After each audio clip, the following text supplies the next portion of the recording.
Hello welcome नमस्कार स्वागत है। मैं हूं अभिषेक और आप देख रहे हैं अभिषेक एकेडमी का यह ऑनलाइन यूट्यूब चैनल। दोस्तों आज की वीडियो में जैसा कि आप लोग देख रहे हैं यूपी टेट 2026 को ध्यान में रखते हुए आज की वीडियो शूट कर रहा हूं दोस्तों। और आज की वीडियो में पूरे आप प्रश्नों को देखेंगे। सारे प्रश्न आपके हिंदी के महत्वपूर्ण प्रश्न जो कि आपके प्रीवियस ईयर से लिए गए हैं।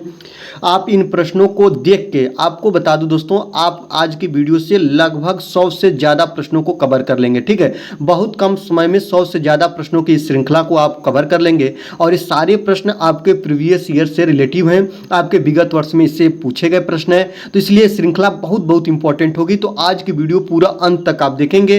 और उससे पहले आपसे रिक्वेस्ट करेंगे कि चैनल पर नए हैं तो चैनल को सब्सक्राइब करके बेल आइकन को प्रेस करेंगे। और वीडियो अच्छी लगेगी दोस्तों तो इसको आप लाइक जरूर करेंगे। ठीक है, आज के वीडियो का पहला प्रश्न आपके सामने है। याद रखेंगे जो आप देखेंगे ये आपके वर्ण हैं जो आप लोग देख रहे हैं, इनका उच्चारण किससे होता है यही बताना है दोस्तों। इसका उच्चारण आपका कंठ से होता है कि मूर्धन्य से होता है कि आपका तालव्य से होता है कि आपका ओष्ठ से होता है, यही बताना है।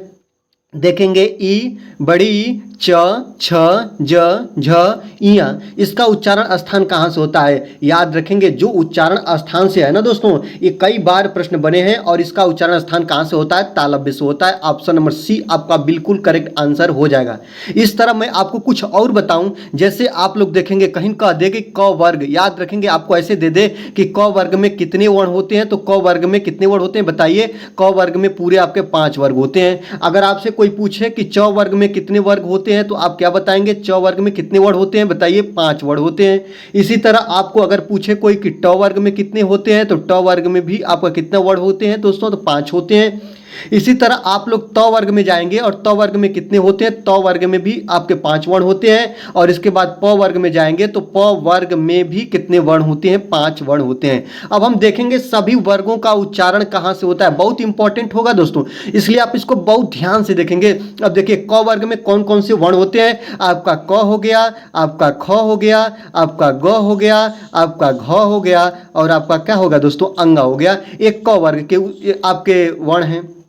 इसी तरह आप च वर्ग में चले जाएंगे, च वर्ग में क्या होगा, तो च होगा, आपका छ होगा, आपका ज होगा, आपका झ होगा और आपका क्या होगा दोस्तों, इया होगा। पूरा वीडियो आप देखेंगे, समय तो लगेगा, लेकिन याद रखिएगा दोस्तों आज की वीडियो से आपके पूरे यूपी टेट में लगभग 5 प्रश्न हिंदी से फंसेंगे। इस बात को आप ध्यान रखेंगे। प्रीवियस ईयर का एनालिसिस करके देख लेंगे, किसी भी साल का पेपर उठाकर देख लीजिएगा। आज के वीडियो से हिंदी में 5 प्रश्न फंसना तो फंसना है, इतना आप ध्यान रखेंगे। ठीक है, अगर बात यही ट वर्ग की जाए तो ट वर्ग में आपका क्या होता है, ट होता है, आपका ठ होता है, इसके बाद आपका ड होता है, इसके बाद ढ होता है और इसके बाद आपका क्या होता है, अड़ा होता है। इस बात को याद रखेंगे। अब त वर्ग में चलते हैं दोस्तों। त वर्ग में त होगा, आपका थ होगा, आपका द होगा, आपका ध होगा और आपका न होगा।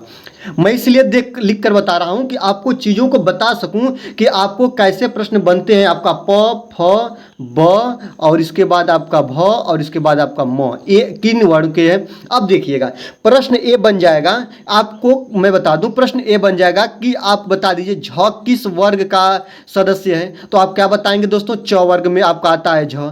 पूछ देगा घ किस वर्ण का सदस्य है, किस वर्ग का सदस्य है, आप क्या बताएंगे, तो क वर्ग का सदस्य है। इस तरह आप बताएंगे। अब देखिए मैं आपको बता दूं कई बार ऐसे प्रश्न बन चुके हैं। पूछता है कि स्पर्शी व्यंजन किसे कहते हैं और स्पर्शी व्यंजनों की संख्या कितनी होती है। तो स्पर्शी व्यंजनों की संख्या कितनी है, याद रख लीजिए स्पर्शी व्यंजन होते हैं 25।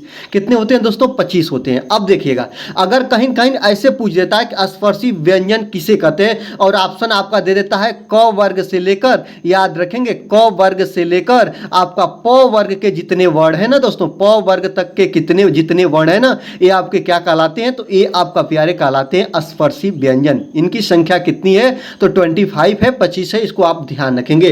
आपको मैं बता दूं कुछ चीजें।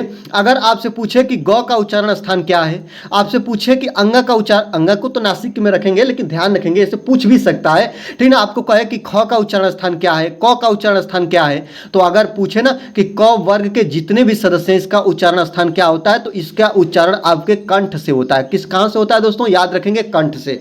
आपको मैं एक नहीं बता रहा हूं, आपको कहीं भी किसी तरह घुमा कर पूछ दे आप बताएंगे। ठीक है, ख का उच्चारण स्थान कहाँ है, तो ख का उच्चारण स्थान क्या है दोस्तों, कंठ है। ऐसे आप लोग याद रखेंगे। ठीक है, अब आते हैं च वर्ग में जितने भी सदस्य है ना, जितने च छ ज झ जितने भी है ना दोस्तों, इस सबका उच्चारण स्थान कहाँ से होता है आप बताएंगे। तो च वर्ग का उच्चारण स्थान कहाँ है दोस्तों, तो तालु है। क्या है दोस्तों, तालु है, इसको आप ध्यान रखेंगे, ठीक है। इसके बाद आपका ट वर्ग का जितना भी सदस्य है, अगर किसी का पूछ दे कि इसका उच्चारण स्थान कहाँ से होगा, तो आप बताएंगे कहाँ से होता है दोस्तों, मूर्धा से होता है। कहाँ से होता है, मूर्धा से होता है। इस तरह इसको आप याद रखें। अब देखिए त वर्ग को देखते हैं। अगर त वर्ग की बात करें तो इसका उच्चारण स्थान कहाँ से होता है, आप त वर्ग में थ का, द का, ध का, न का, कैसी का उच्चारण स्थान करिएगा, ये आपका कहाँ से होंगे दोस्तों, तो इसका उच्चारण दंत से होता है। कहाँ से होता है, दंत से होता है। अब चलिए प वर्ग में आपको लेकर चलते हैं। प वर्ग में याद रखेंगे, प वर्ग के जितने वर्ण हैं, प, फ, ब, भ, म, ये सबका उच्चारण स्थान कहाँ से होता है, ओष्ठ से होता है। ओष्ठ के प्रयोग से इसका हम उच्चारण करते हैं। इस बात को याद रखेंगे, ओष्ठ से, इसको आप ध्यान रखेंगे, ठीक है।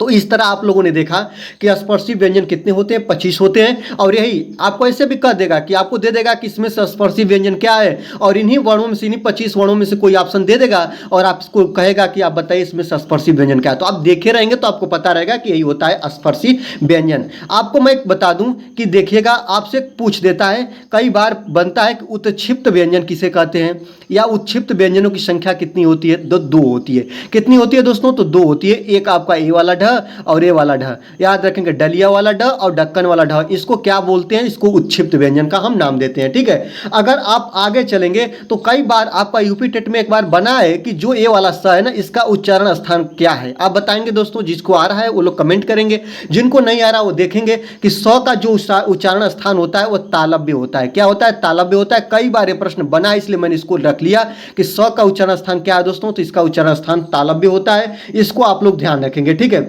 आपको मैं बता दूं, कई बार बना है कि ज और फ को क्या बोलते हैं, या आगत व्यंजन किसे कहते हैं। आगत व्यंजन कितने होते हैं, तो आगत व्यंजन 2 होते हैं, ज और फ, और यही होते हैं क्या दोस्तों, आगत व्यंजन। यही क्या होते हैं, तो आगत व्यंजन होते हैं। इसको आप ध्यान रखेंगे, ठीक है।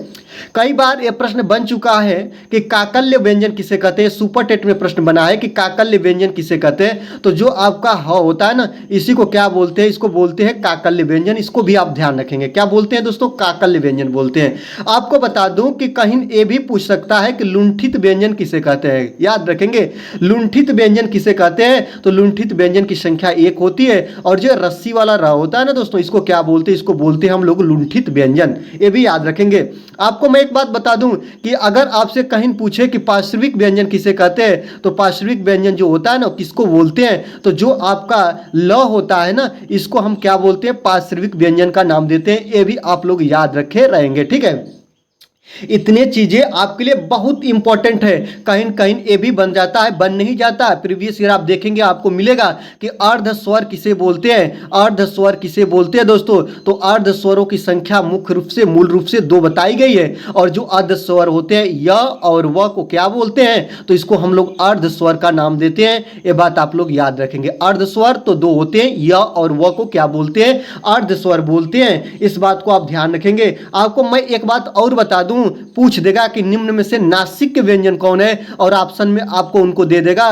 तो याद रखेंगे, नासिक व्यंजन हर वर्ग का 5वां वर्ग जो होता है ना, वह नासिक व्यंजन होता है। आप लोग देख लो दोस्तों, यहाँ पे देखेंगे हर वर्ग का यही 5वां वर्ग है ना, यही क्या है दोस्तों, नासिक वर्ग है या नासिक व्यंजन है। इस बात को याद रखेंगे। जो आपका अंग हो गया, आपका इया हो गया, आपका अड़ हो गया, आपका न हो गया और आपका म हो गया, इसको बोलते हैं नासिक व्यंजन। ये बात याद रखेंगे। इसका उच्चारण करते समय जो हवा होती है वह नाक से निकलती है। नासिक व्यंजनों की संख्या कितनी होती है, तो 5 होती है। सबको आप बारीकी से याद रखेंगे 1 बाय 1, ठीक है। चलिए अगला क्वेश्चन पे चलते हैं। अगला क्वेश्चन है आपके सामने कि वर्ण तालिका के अनुसार ह्रस्व, दीर्घ और प्लुप्त क्या होता है, यही बताना है दोस्तों।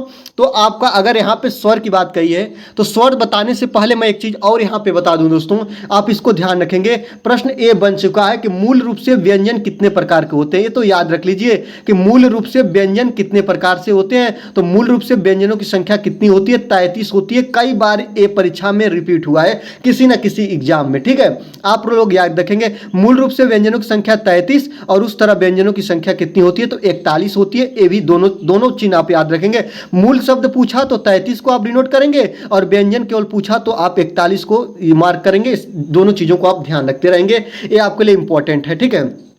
अगर पूछे कि व्यंजनों की संख्या मतलब व्यंजनों करें वर्णमाला की संख्या कितनी है, वर्णों की संख्या कितनी है, वर्णमाला में वर्णों की संख्या कितनी है, तो आप लोग पहले याद रखते थे कि 52 है, लेकिन अब एक वर्ण बढ़ चुका है जिसको हम लोग 53 बोलते हैं। एक वर्ण को मान्यता दी गई है और जो वर्ण है ना दोस्तों वह इस प्रकार का है, इसको आप ध्यान रखेंगे। इसी वर्ण को मान्यता मिली है, इस प्रकार अब जो वर्णों की संख्या हो जाएगी वो 53 हो जाएगी। अगर ऑप्शन में आपको 53 दिया है तो आप क्या करेंगे दोस्तों, 53 को सही करेंगे। ये सभी चीजों को कवर करते रहेंगे। अब आगे चलिए देखते हैं कि वर्ण तालिका के अनुसार ह्रस्व, दीर्घ और प्लुप्त क्या होते हैं। याद रखेंगे, आपने पढ़ा है कि जो आपका वर्ण होते हैं, वर्ण आपके दो प्रकार के होते हैं। कितने प्रकार के, तो दो प्रकार के। एक होता है आपका व्यंजन और एक होता है आपका क्या होता है दोस्तों, स्वर होता है। तो याद रखेंगे, एक होता है व्यंजन और एक होता है स्वर। अब स्वर के भेद में आपने पढ़ा होगा ह्रस्व स्वर, आपने पढ़ा होगा दीर्घ स्वर और आपने पढ़ा होगा क्या दोस्तों, प्लुप्त स्वर। याद रखेंगे प्लुप्त स्वर, तो यही होते हैं स्वर। अब देखेंगे मुख्य रूप से या मूल रूप से पूछे कि स्वरों की संख्या कितनी होती है, तो मूल रूप से स्वरों की संख्या कितनी बताई गई है, 11 बताई गई है। आप लोग कहते हैं 13, लेकिन 13 नहीं होता है दोस्तों। याद रखेंगे 13 आपका ऑप्शन बिल्कुल गलत है। याद रखेंगे जो इसमें से दो आपके स्वर होते हैं ना, याद रखेंगे दो आपके स्वर होते हैं ना, उनको क्या बोलते हैं, याद रखेंगे इसी को बोलते हैं अयोगवाह। अगर आपसे कहीं पूछ दे कि अयोगवाह की संख्या कितनी है, तो अयोगवाह की संख्या 2 होती है। और कौन कौन से होते हैं, तो एक होता है आपका अनुस्वार, क्या होता है दोस्तों, एक होता है आपका अनुस्वार और एक होता है आपका विसर्ग। क्या होता है दोस्तों, विसर्ग। और इसको हम चिन्ह से दर्शाते हैं। किससे दर्शाते हैं दोस्तों, चिन्ह से। अनुस्वार का जो चिन्ह होता है ना दोस्तों, वह ऐसे लगा होता है, इसको अनुस्वार के भाव में देखते हैं। और विसर्ग का जो चिन्ह होता है ना, उसको हम लोग ऐसे दर्शाते हैं। इस बात को याद रखेंगे। और इनकी संख्या कितनी होती है, 2 होती है। अयोगवाह की, अयोगवाह जो होती है अनुस्वार और विसर्ग के सम्मिलित रूप को अयोगवाह कहते हैं। इनकी संख्या 2 होती है। चिन्ह आप लोग देख ही रहे हैं, चिन्ह जो होता है वह ए होता है। ठीक है, अब देखिए कि जो ये स्वर होते हैं ना, स्वर का उच्चारण स्वतंत्र रूप से होता है। इनकी संख्या 11 होती है। और याद रखेंगे ये ह्रस्व स्वर, इसके बाद आपका दीर्घ स्वर और आपका प्लुप्त स्वर। तो जो ह्रस्व स्वर होते हैं इनकी संख्या आपकी 4 होती है, प्लुप्त स्वर होते हैं इनकी संख्या 7 होती है। कई बार ये प्रश्न बन चुका है। ह्रस्व स्वर को मूल स्वर बोलते हैं, ये बात याद रखना। कहीं आपसे पूछे कि मूल स्वर की संख्या कितनी होती है, तो याद रखेंगे ह्रस्व स्वर को ही मूल स्वर का नाम देते हैं। और इनकी संख्या कितनी होती है, 4 होती है। कौन कौन देखेंगे, आपका अ हो गया, आपका छोटी ई हो गया, छोटा ऊ हो गया, आपका ऋषि वाला री हो गया। इसको क्या बोलते हैं दोस्तों, तो इसको बोलते हैं ह्रस्व स्वर। क्या बोलते हैं दोस्तों, इसको बोलते हैं ह्रस्व स्वर। इसको आप ध्यान रखेंगे। दीर्घ स्वरों की संख्या 7 होती है। जैसे आपका अब क्या बच रहा है, आ बच रहा है, बड़ी ई बच रही है, बड़ा ऊ बच रहा है। और इसके बाद आगे देखेंगे आपका ऐनक वाला ए बच रहा है, ए वाला ए बच रहा है, और ओ बच रहा है, और औ बच रहा है। आपसे प्रश्न दे देगा कि निम्न में से दीर्घ स्वर कौन है, और ऑप्शन में से इसी 7 में से कोई एक दे देगा और आपको छाट कर लिखना होगा। इसलिए आप इस चीजों को याद कर लीजिए कि ये आपके क्या है, दीर्घ स्वर हैं, ये आपके क्या है, तो ह्रस्व स्वर है। दोनों को देखिए, प्रश्न बन सकता है ह्रस्व स्वर की संख्या कितनी है, मूल स्वर की संख्या कितनी है, आप बताएंगे कितनी है दोस्तों, 4 है। दीर्घ स्वर की संख्या कितनी है, बताएंगे 7 होती है। आपको इस चीजों को याद रखेंगे। प्लुप्त स्वर किसे कहते हैं, पुलुप्त स्वर को स्वर का ही रूप कहा गया है। पुलुप्त स्वर, स्वर से जिसमें 3 गुना समय लगे उसको हम पुलुप्त स्वर कहते हैं। स्वर के उच्चारण से या ह्रस्व स्वर से 3 गुना समय जिसको उच्चारण में लगे उसको हम पुलुप्त स्वर बोलते हैं। ह्रस्व स्वर से 2 गुना जिसके उच्चारण में समय लगे उसको हम दीर्घ स्वर बोलते हैं। 2 गुना मतलब दीर्घ स्वर, 3 गुना मतलब पुलुप्त स्वर। याद रखेंगे, जिसको आप लोग ऐसे याद रखते हो, जिसको ओम बोलते हो, इसको हम बोलते हैं दोस्तों, इसको क्या बोलते हैं, इसको बोलते हैं हम लोग क्या, प्लुप्त स्वर। ऐसे आप लोग याद रखेंगे, ह्रस्व स्वर से 3 गुना समय उच्चारण में लगे उसको प्लुप्त स्वर बोलते हैं। इतना इंपॉर्टेंट है नहीं, इसको प्लुप्त स्वर को उतना पूछता नहीं, लेकिन याद रखेंगे वर्ण तालिका के अनुसार ह्रस्व, दीर्घ और प्लुप्त स्वर में बांटा जाए उसको क्या बोलते हैं। ऑप्शन नंबर ए आपका बिल्कुल सही हो जाएगा। इसको हम लोग बोलते हैं स्वर। ये बात याद रखेंगे। आपको मैं यहीं पे दोस्तों बता दूं, कई बार एक प्रश्न ये बन चुका है कि स्वरों का उच्चारण कैसे होता है। याद रखेंगे, स्वरों का उच्चारण, स्वर का उच्चारण की बात कर ले दोस्तों कि स्वर का उच्चारण कैसे करते हैं। तो जैसे आप लोगों ने कंठ, तालु, मूर्धा, ओष्ठ में आप लोगों ने पढ़ा, उसी तरह स्वर का भी उच्चारण होता है। कैसे होता है आप लोग देखेंगे। यहाँ पे देखिए, कंठ से कौन कौन से या जैसे अगर पूछ दे कि आपका कंठ से उच्चारण किसका होता है, अ का, आ का, अगर आपको दे दे कि आ का उच्चारण स्थान क्या है तो आप क्या बताएंगे, तुरंत बताएंगे कंठ होता है दोस्तों। क्या होता है, कंठ होता है। अगर कहे कि मूर्धा का उच्चारण स्थान, कौन से स्वर का मूर्धा से उच्चारण होता है, तो आप क्या कहेंगे दोस्तों, आपका ऋषि वाला री हो गया, आपका एनक वाला ए हो गया, आपका ए हो गया, और आपका ओ हो गया, और आपका औ हो गया। इसका उच्चारण स्थान क्या है दोस्तों, इसका उच्चारण स्थान आपका मूर्धा होता है। आप लोग ऐसे याद रखेंगे। अगर आपसे कहीं कहे कि तालु से कौन स्वर का उच्चारण स्थान होता है, तो तालु से छोटी ई और बड़ी ई का उच्चारण स्थान कहां से होता है दोस्तों, तालु से होता है। सबसे आसान होता है ओष्ठ, और ओष्ठ से किसका होता है, तो आपको पता है कि किसका होता है दोस्तों, आपका ए वाला ऊ छोटा ऊ हो गया और बड़ा ऊ हो गया। इसका उच्चारण स्थान क्या है दोस्तों, तो इसका उच्चारण स्थान आपका ओष्ठ है। इसको आप ध्यान रखते रहेंगे, ठीक है। तो बहुत इंपॉर्टेंट है। आप लोग देखिए कि कैसे प्रश्न बन जा रहे हैं। आपको एक प्रश्न उठा लेगा और आपसे पूछ देगा कौन ह्रस्व है, कौन दीर्घ है, ठीक ना, किसका उच्चारण स्थान कहाँ से होता है, ठीक ना। ये सब चीज़ों को आप देखते रहिए, बहुत इंपॉर्टेंट है। एक तो इंपॉर्टेंट इसका सबसे बेस्ट है ना अयोगवा। अयोगवा कितने होते हैं, 2 होते हैं। अनुस्वार और विसर्ग को अयोगवा बोलते हैं। चिन्ह आप लोग याद रखिए, ऐसे आप लोग इसको याद रखते रहेंगे। दोस्तों आपसे रिक्वेस्ट होगा मेरा छोटा सा कि अगर वीडियो अच्छी लग रही है तो वीडियो को लाइक करके अपना सपोर्ट दीजिए। और याद रखेंगे जो जितने भी प्रश्न होंगे आपके एग्जाम से, बहुत महत्वपूर्ण एग्जाम से ये प्रश्न होंगे कि जो आपके एग्जाम में डायरेक्टली आपको मदद पहुंचाएंगे। सारे प्रश्नों को अगर आपने क्लियर कर रखा है तो ये सारे प्रश्न आपके एग्जाम से रिलेटिव हैं और प्रीवियस ईयर में पूछे गए हैं। आप किसी भी साल का प्रीवियस ईयर उठाकर देख लीजिए। आज की वीडियो से कम 5 प्रश्न, मैं मिनिमम प्रश्नों की संख्या बोल रहा हूं कि कम से कम 5 प्रश्न आपके फंसने वाले हैं, ठीक है। चलिए आगे ले चलते हैं। 3 नंबर की बात देखते हैं कि निम्न में से अल्प प्राण व्यंजन कौन सा होता है, यही आपको बताना है दोस्तों। तो आपको क्या बताना है, अल्प प्राण। याद रखेंगे, इस आपको बताना है अल्प प्राण। अल्प प्राण और एक आता है आपका महाप्राण।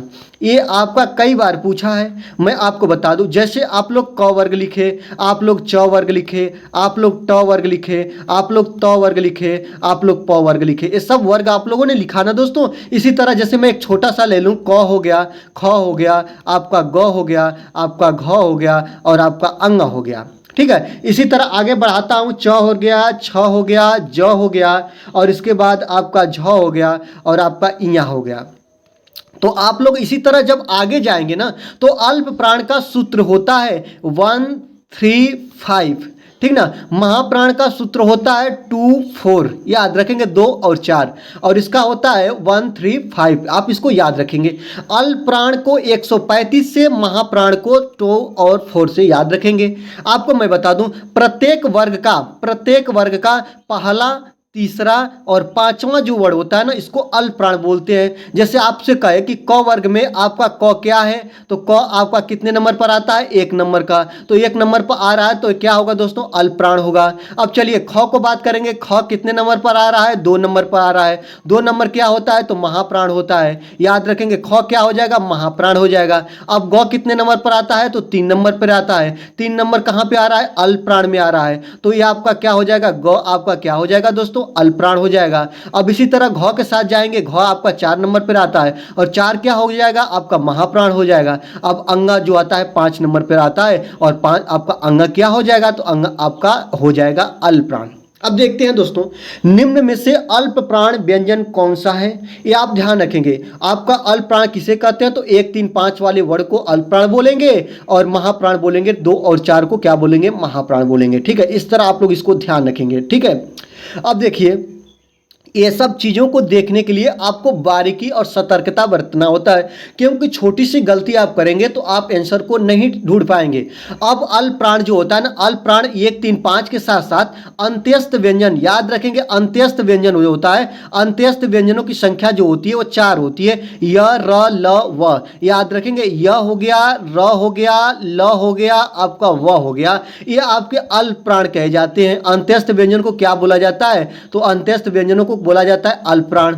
ये याद रखेंगे। और महाप्राण में जैसे आप लोग याद रखेंगे, महाप्राण में आपका क्या आता है, आपका जैसे उसमी व्यंजन या उसमी संघर्षी व्यंजन जिसको बोलते हैं, ये स हो गया, ये स हो गया, ये स हो गया और ये ह हो गया, इसको क्या बोलते हैं, इसको महाप्राण बोलते हैं। ये 2 और 4 प्रत्येक वर्ग का दूसरा चौथा वर्ग को ले लीजिएगा और स स ह को ले लीजिएगा, इसको आप क्या बोलेंगे, महाप्राण बोलेंगे। महाप्राण का मतलब जिसके उच्चारण में मुख से ज्यादा वायु निकले उसको महाप्राण बोलते हैं, और जिसके उच्चारण में आपको जो आपकी ग्रंथियां हैं उनको कम मेहनत करना पड़े या मुख से कम वायु निकले उसको हम लोग अल्प प्राण बोलते हैं। दोनों चीजों को आप बारीकी से देखेंगे।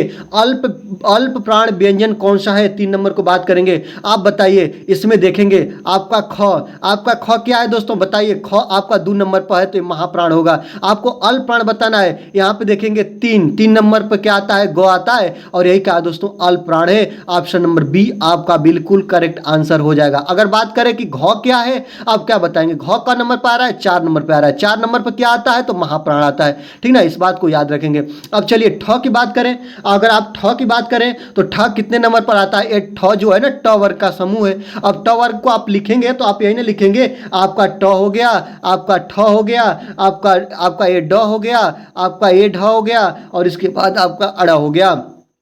तो आपका कितने नंबर पर आ रहा है, 2 नंबर पर आ रहा है। 2 नंबर आपका क्या होता है दोस्तों, यहाँ पर देखिए महाप्राण होता है, तो इसलिए आपका ये महाप्राण हो गया, ये भी आपका महाप्राण हो गया, ख भी क्या हो गया, महाप्राण हो गया। आपका ग केवल क्या है दोस्तों, ग आपका क्या है, अल्प प्राण है। इसको आप ध्यान देते रहेंगे। अब आशा करते हैं कि आपको अल्प प्राण महाप्राण में दिक्कत नहीं होगा। ठीक ना, आप ये उसमें और अंत्यस्थ दोनों को याद रखते रहेंगे। उसमें आपका महाप्राण में आता है और अंत्यस्थ जो होता है अल्प प्राण में आता है। ठीक है, चलिए आगे चलते हैं। निम्न में से घोष वर्ण कौन सा है, यही बताना है कि घोष वर्ण कौन सा है। याद रखेंगे, बहुत ज़्यादा पूछता है ये चीज़ें। घोष या इसी को क्या बोलते हैं, इसी को बोलते हैं सघोष, और एक होता है आपका बहुत ज़्यादा उसको पूछता है अघोष। दोनों को चीज़ें ध्यान रखना, अघोष और सघोष ये क्या होते हैं, इनकी पहचान कैसे करते हैं। तो प्रत्येक वर्ग का याद रखेंगे, 4 नंबर को ध्यान से देखेंगे। प्रत्येक वर्ग का पहला और दूसरा जो वर्ण होता है इसको अघोष बोलते हैं, और इसके बाद सघोष में आपका 3 नंबर का, 4 नंबर का और 5 नंबर का जो वर्ण होता है इसको हम क्या बोलते हैं, सघोष बोलते हैं। ये आप याद रखना। और याद रखना, जो सघोष में आपका और आ जाता है, आपका य हो गया, आपका र हो गया, आपका ल हो गया, आपका व हो गया, और इसके बाद आपका ह हो गया, इसको हम क्या बोलते हैं, सघोष बोलते हैं। और इसके बाद आपका ए वाला ध्यान रखेंगे, स हो गया, ए वाला श हो गया और ए वाला श हो गया, इसको हम किस भाव में रखते हैं, तो अघोष की दुनिया में रखते हैं। ये बात को आप याद रखेंगे। अगर आपने इतना चीजें याद रख ली तो ये आपके लिए बहुत इंपॉर्टेंट है। चलिए मैं उदाहरण के दृष्टि में आपको क वर्ग ले रहे हैं, क ख ग और घ, और इसके बाद अंग को ले रहा हूं। ठीक है, अब देखिए बहुत इंपॉर्टेंट है। अब देखिए आपसे कोई कहे ये 1 नंबर पे, ये 2 नंबर पे, ये 3 नंबर पे, ये 4 नंबर पे, ये 5 नंबर पे, मैंने इसको बांट लिया। अब देखेंगे पहला और दूसरा क्या होता है दोस्तों, पहला और दूसरा होता है अघोष। क्या होता है दोस्तों, अघोष। ये आपका क्या हो जाएगा, ये आपका हो जाएगा अघोष। अगर आपसे कोई पूछे कि क क्या है तो आप बोलेंगे अघोष है, ख क्या है आप क्या बोलेंगे, अघोष है। और यहीं पे आपका तीसरा, आपका चौथा, आपका पांचवा क्या होता है दोस्तों, ये होता है आपका सघोष। यही काम हर वर्ग में करते हैं। यही काम आप च वर्ग लिख लेंगे, ट वर्ग लिख लेंगे, त वर्ग लिख लेंगे, प वर्ग लिख लेंगे, ऐसे ही आप उसका बंटवारा कर देंगे। ठीक है, और इसको आप याद रखे रहेंगे, य र ल व ह ये आपका सघोष में आएगा, और ये स आपका किस में आएगा दोस्तों, अघोष में आएगा। ये बात याद रखना। अब इसमें कह रहा है कि घोष वर्ण कौन सा है, तो याद रखेंगे घोष वर्ण आपका किस में है दोस्तों, याद रखेंगे। तो आप लोग देखेंगे ये जो ज है ना, ज आपका क, आपका च, आपका ट, ये आपके देखेंगे। अगर आप लोग इसे को देखेंगे तो आपका क वर्ग और च वर्ग से बना है। चलिए मैं च वर्ग को भी लिखकर आपको बता दूं, क्योंकि आप आसानी से चीजों को समझ जाएंगे। अब देखिए च हो गया, आपका छ हो गया, आपका अगर ज हो गया, और आपका झ हो गया, और आपका इया हो गया। ये सभी वर्ण लिख लिए, क्योंकि ऑप्शन में आपका क वर्ग और च वर्ग ही दिया है। अब देखेंगे ये 3 नंबर, 4 नंबर और 5 नंबर आ रहा है, तो ये क्या हो जाएंगे, सघोष हो जाएंगे, और ये आपका क्या हो जाएगा, अघोष हो जाएगा। और ये पूछा है कि घोष वर्ण कौन सा है, आपको यही बताना है। तो घोष वर्ण इधर है, आपका ग दिया है नहीं दिया, घ दिया नहीं दिया, अंग दिया नहीं दिया, ज दिया, झ दिया, इया दिया, आपका क्या दिया दोस्तों, ज दिया। ज कौन सा वर्ण है, तो ये आपका सघोष है। सघोष को सघोष या इसको क्या बोलते हैं, घोष का नाम भी देते हैं। ये बात याद रखना दोस्तों। ऑप्शन नंबर ए आपका बिल्कुल बिल्कुल करेक्ट आंसर हो जाएगा। आशा करते हैं कि चीजें आपको बहुत आसानी से समझ आ रही होंगी। ठीक है, चलिए 5 नंबर की दुनिया में चलते हैं। आपका ये स श और ह कौन से व्यंजन कहलाते हैं, ये आपको बताना है। चलिए इंपॉर्टेंट है, आपको बता दें इनको हम लोग क्या बोलते हैं, प्रकंपी व्यंजन बोलते हैं कि स्पर्शी व्यंजन बोलते हैं कि स्पर्श व्यंजन बोलते हैं कि उष्म संघर्षी व्यंजन बोलते हैं। आपको पता है ना कि जो स ह होता है, इसके उच्चारण में मुख से गर्म हवा निकलती है और इसको उष्म संघर्षी व्यंजन बोलते हैं। इसी कारण गर्म हवा निकलने के कारण ऑप्शन नंबर डी आपका बिल्कुल करेक्ट हो जाएगा। कई बार पूछता है कि उष्म संघर्षी व्यंजनों की संख्या कितनी होती है, तो 4 होती है और ये उष्म संघर्षी व्यंजन यही है दोस्तों। इनको आप लोग याद रखना, ये आपके उष्म संघर्षी व्यंजन है, इसको आप बहुत ध्यान से याद रखना।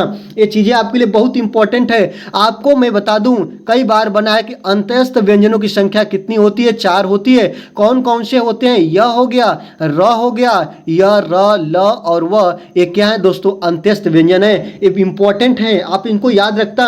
और आपको मैं बता दूं, बहुत इंपॉर्टेंट है, कई बार यूपी टेट में या सुपर टेट में या अन्य कंपटीशन एग्जाम आप देख लीजिएगा, संयुक्त व्यंजन पूछता है कि संयुक्त व्यंजन कितने होते हैं। संयुक्त व्यंजनों की संख्या कितनी होती है दोस्तों, 4 होती है। कौन कौन से संयुक्त व्यंजन होते हैं, आप लोग याद रखना, एक छत्री हो गया, आपका एक त्र हो गया, आपका एक अज्ञा हो गया, और याद रखना एक आपका स्त्री वाला स्त्र हो गया। ये आपके क्या है दोस्तों, ये आपके संयुक्त व्यंजन है। संयुक्त व्यंजनों की संख्या 4 होती है। कई बार तो पूछ दिया है कि आपका छतरी का निर्माण किससे हुआ है, तो आपको इसको कैसे बताएंगे, तो याद रखेंगे इसका निर्माण आधा क और इस वाले स से, पूरे स से हुआ है। त्र का निर्माण जो होता है आधा त और पूरा रस्सी वाला र से होता है, याद रखना। आज्ञा का निर्माण आधा ज और पूरा इया से होता है। और आपका ये वाला श्री का जो निर्माण होता है, ये वाला आधा श और रस्सी वाला र से होता है। आप सबको याद रखना दोस्तों, किसका निर्माण कैसे होता है।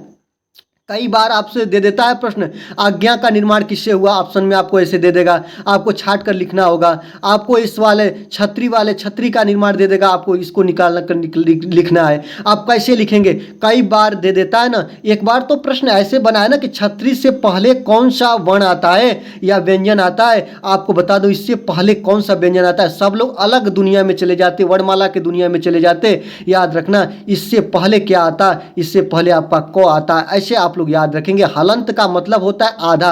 अगर आपको हलंत लिख देना तो याद रखना हलंत का मतलब होता है किससे, आधा से होता है, आधा वर्ण से होता है। इस बात को याद रखना, इस चीज़ों को आप ध्यान रखना, बहुत इंपॉर्टेंट चीज़ें हैं। ये चीज़ें आपके लिए बहुत सहयोग दे सकती हैं परीक्षा में। ठीक है, आगे देखते हैं अल्प विराम का चिन्ह क्या होता है। ठीक ना, आपको बता दें ये बात तो याद रखना, आपका अल्प विराम, आपका पूर्ण विराम, ये चीज़ों को याद रख लीजिए। पूर्ण विराम भी बन सकता है परीक्षा में। पूर्ण विराम का चिन्ह जो होता है ना, वाक्य को पूरा होने के बाद जैसे राम घर जाता है और पीछे आप लोग ऐसे खड़ी पाई लिख देते हैं, इसी को पूर्ण विराम का चिन्ह बोलते हैं। ठीक है, अगर आपसे कहे अल्प विराम के बाद ये भी बन सकता है कि अर्ध विराम किसे कहते हैं। अर्ध विराम जो होता है ना, अर्ध का मतलब आप लोग इसको कैसे याद रखेंगे, एक बिंदु यहाँ होती है, एक बिंदु यहाँ ऐसे होता है, इसको अर्ध विराम बोलते हैं। मतलब बीच में खाली होता है और अर्ध का मतलब आधा लिखा होता है, ऐसे आप लोग याद रखो। तो ये होता है अर्ध विराम। अल्प विराम जो होता है ना, वह आपका ऑप्शन नंबर सी जो आप लोग देख रहे हैं ना, ये बिल्कुल सही है। इसी को क्या बोलते हैं, इसी को बोलते हैं अल्प विराम।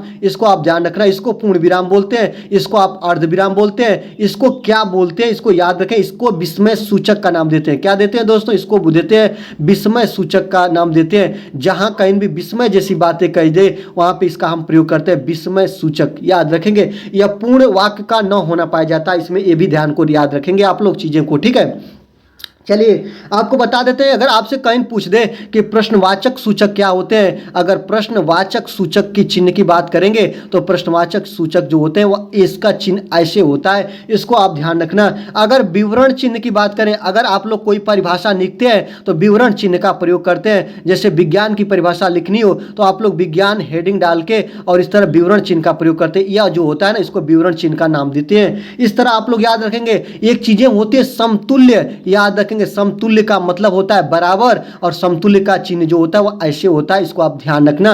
ये सब आपके लिए बहुत इंपॉर्टेंट है। जब संक्षिप्त बातों को कहीं कोष्टक में लिखकर हम उसको बताना चाहते हैं तो याद रखना, जैसे हम लोग कहें कि आप लोगों को बोलें कि जैसे कि कुछ भी चीज़ें हम कह दें, और जैसे कोई व्यक्ति है वह प्रधानाचार्य है, उस व्यक्ति का मैं नाम लिख के और कोष्टक में प्रधानाचार्य लिख दूं तो आप लोग क्या बोलेंगे, उसका संक्षिप्त रूप आप बताएंगे। तो यही कोष्टक होता है, इसको छोटा कोष्टक, इसको ऐसे आप लोग बड़ा कोष्टक में, इसको मझोला कोष्टक में आप संक्षिप्त लिखी गई बातों को इसमें लिखते हैं। ये बात याद रखना। एक चीज़ मैं कर दूं कि जब आप कुछ लिख रहे हो, त्रुटि बस आपका कोई जो वाक्य है वह भूल जा रहे हैं, तो वहाँ पर हम हंस पद का प्रयोग करते हैं, और हंस पद का जो चिन्ह पूछे दोस्तों ऐसे होता है। ये बात आप लोग याद रखना।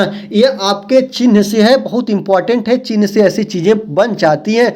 आप लोगों को मैं बता दूं, सिरो रेखा याद रखेंगे। सिरो रेखा क्या होती है, बहुत बार ये प्रश्न बन चुका है। जब आप लोग वर्ण लिखते हो, जैसे आप लोग क लिखे, म लिखे, ल लिखे, और ऊपर जो ऐसे लिख रहे हो ना, यही सिरो रेखा कहलाती है, इसी को सिरो रेखा बोलते हैं। याद रखेंगे। आज की वीडियो जब मैं शूट कर रहा हूं दोस्तों, तो याद रखेंगे ये विधि का विधान ही है कि आज का डेट जो है ना 14 सितंबर है, और 14 सितंबर को क्या मनाया जाता है, 14 सितंबर को हिंदी दिवस के रूप में मनाते हैं। याद रखना, कई बार प्रश्न बन चुका है। आज को दिन को हम हिंदी दिवस के नाम से जानते हैं, हिंदी दिवस के रूप में मनाते हैं। और विश्व हिंदी दिवस कब मनाया जाता है, 10 जनवरी को मनाया जाता है विश्व हिंदी दिवस।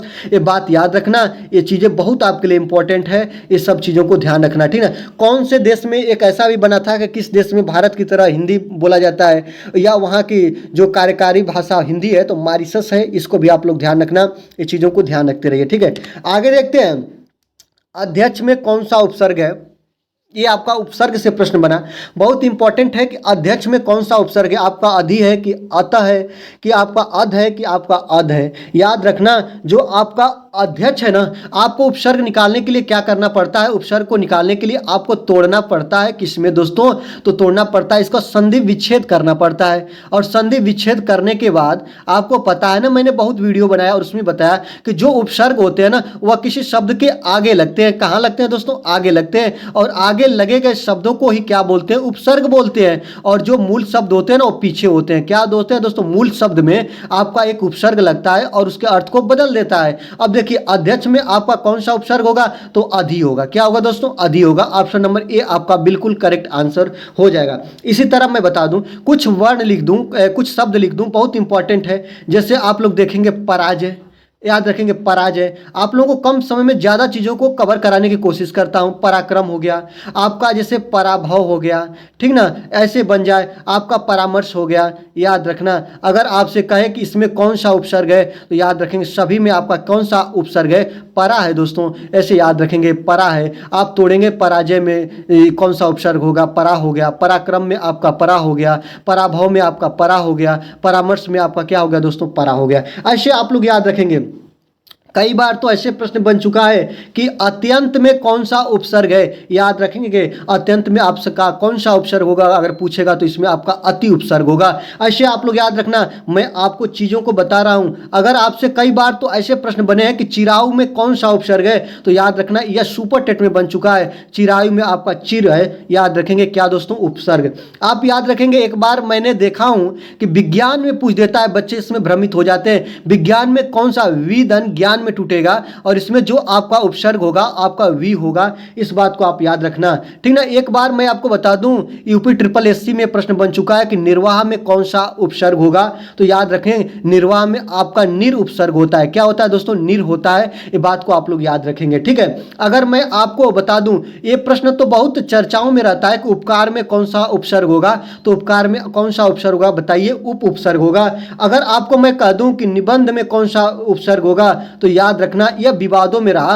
अब बहुत लोग होते हैं कि इसको निम बोलते हैं, कि इसमें जो होता है ना उपसर्ग निम होता है, लेकिन याद रखना दोस्तों ये बिल्कुल गलत है, बिल्कुल गलत है। मैंने इस पर काफ़ी एनालिसिस किया, बहुत जगह इसको ढूंढा और बहुत खोज किया इस पर, और खोज करने के बाद मिला कि निबंध में आपका नी उपसर्ग होता है। इस बात को याद रखना, इस चीज़ों को कवर रखना। याद रखना, अगर आपसे कोई कहीं पूछे कि आपका प्रतिकूल, याद रखना प्रतिकूल में कौन सा उपसर्ग होगा, याद रखना प्रतिकूल में कौन सा उपसर्ग होगा, तो आपका पता है ना, प्रतिकूल में आपका प्रति उपसर्ग होगा। कौन सा उपसर्ग होगा दोस्तों? तो प्रति उपसर्ग होगा। अगर आपको कहीं पूछ दे कि परिजन, याद रखेंगे परिजन में कौन सा उपसर्ग होगा, बताते चलिए आप लोग, इसको चीजों को देखते चलिए। परिधन जन में टूटेगा और इसमें जो आपका उपसर्ग होगा क्या होगा दोस्तों? परि होगा। क्या होगा दोस्तों? परि होगा। इस बात को याद रखेंगे। अगर आपसे बन जाए कि बेइंसाफी, याद रखिएगा बेइंसाफी में कौन सा उपसर्ग होगा, आप इसको हमको बताएंगे। अगर ध्यान रखेंगे तो बेधन इंसाफी में टूटता है, और इसमें बेधन इंसाफी में टूटेगा तो जो आगे लगे हुए शब्द होते हैं यही आपका क्या होते हैं? ये आपके क्या होते हैं दोस्तों? ये आपके उपसर्ग होते हैं, और यही होता है बेइंसाफी। और इंसाफी में आपका जुड़ता है क्या दोस्तों? तो इंसाफी में जुड़ता है बे, और यही हो जाता है बेइंसाफी, और ये आपका उपसर्ग होता है। इस बात को याद रखना। कई बार मैंने देखा हूं ये चीजें, जैसे आपका अध्यक्ष बना ना, उसी तरह आपका पूछ देगा कि अभ्यास में कौन सा उपसर्ग होगा, तो आप इसको तोड़ेंगे तो ये टूटेगा। जैसे इसको कैसे निकालते हैं, अगर इसको आप देखेंगे तो अभिधन के आश में टूटेगा, और इसमें कौन सा उपसर्ग होगा? जो उपसर्ग जो होते हैं मूल शब्द के आगे लगते हैं, और अभ्यास में आपका अभि उपसर्ग होगा। कौन सा उपसर्ग होगा? अभि होगा। कई बार मैं बता दूं, संतोष, याद रखना ये आपका कब बना है? तो ये आपका केवीएस में बना है कि संतोष में कौन सा उपसर्ग होगा। तो संतोष को जब आप तोड़ेंगे तो ये टूटेगा समधन के तोष में। किस में टूटेगा दोस्तों? समधन के तोष में टूटेगा, और जो आगे लगते हैं इसी को उपसर्ग बोलते हैं, इसमें सम उपसर्ग होगा। इस तरह याद रखना। और एक और बच रहा है, मैं आपको बता दूं, निर्भय में पूछे तो निर्भय में कौन उपसर्ग होगा? बहुत लोग इसमें गलती करते हैं। इसमें निह धन भाई में टूटता है, और इसमें जो उपसर्ग होगा ए वाला होगा, नी होगा, जिसमें आप लोगों को याद रखेंगे जो इसमें आपका विसर्ग चिन्ह लगा होता है। इस तरह ये आपके कुछ इंपॉर्टेंट उपसर्ग रहे, ऐसे आप लोग प्रैक्टिस करेंगे, और सारे उपसर्ग आप लोग जब प्रैक्टिस के रूप में देखेंगे आपके लिए बहुत मदद पहुंचाएंगे। ठीक है, चलिए आगे देखते हैं। 8 नंबर की बात करते हैं। प्रत्यय बताना है। उपसर्ग किसी शब्द के आगे लगते हैं, और प्रत्यय जो होते हैं मूल शब्द के पीछे लगते हैं। उपसर्ग जो होते हैं ना मूल शब्द के कहाँ लगते हैं? तो आगे लगते हैं, इसको क्या बोलते हैं? उपसर्ग बोलते हैं। और याद रखना मूल शब्द के जो पीछे लगते हैं भैया, इसको क्या बोलते हैं? प्रत्यय बोलते हैं। यह पहचानने का ट्रिक है। अब देखिए धड़ाक में कौन सा प्रत्यय होगा, याद रखना। और धड़ाक को तोड़ेंगे ना तो धड़ धन के आंख में टूटेगा, आपको पता है। और जो पीछे लगते हैं उसी को क्या बोलते हैं? प्रत्यय बोलते हैं, और इसमें आग प्रत्यय हो जाएगा। ऑप्शन नंबर बी आप बिल्कुल सही मान लेंगे। ठीक है, इसी तरह आप लोगों से बता दूं, यूपी टेट में पूछ चुका है, जो इसे आप लोग याद रखना, बतंगड़। बतंगड़ में कौन सा प्रत्यय होगा? तो याद रखेंगे बतंगड़ में आपका अंगड़ प्रत्यय होगा। लास्ट में लगा है क्या? अंगड़। ठीक ना। घुमक्कड़ में कई बार याद रखना, यूपी टेट में बन चुका है प्रश्न, घुमक्कड़ में कौन सा प्रत्यय है? तो घूम धन के अक्कड़ में टूटेगा, और इसमें आपका क्या प्रत्यय है दोस्तों? तो अक्कड़ है। क्या दोस्तों? अक्कड़ है। इस तरह आप लोग याद रखना, ये आधा क है, इसको आप ऐसे याद रखेंगे। ठीक है, आधा क अक्कड़ है, इस तरह याद रखेंगे।